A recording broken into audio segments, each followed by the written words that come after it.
Welcome back to this video. In this video, I'll show you on how to remove your card in Google Payment. So let's see.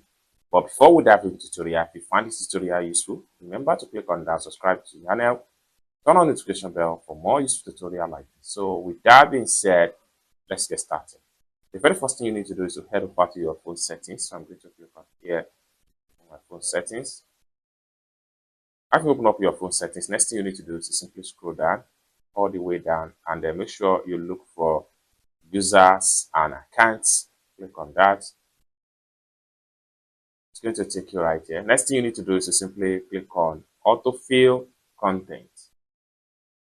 Then it's going to take you right here. Next thing you need to do is to simply scroll down and make sure you go to Google Pay.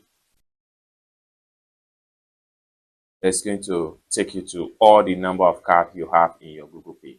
Next thing you need to do is to simply select the actual card you want to remove and simply click on remove. So I'm going to click on remove right here.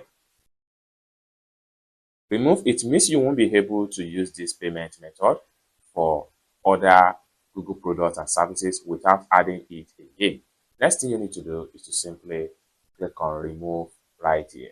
And the card will be removed completely, just like what you see right now.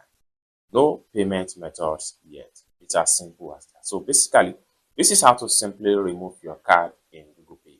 I hope you really got value for this video. If you find this video useful, give this video a big like, and also remember to subscribe to the channel for more useful tutorials like this. Thank you so much for watching, and I hope to see you in my next video. Bye for now.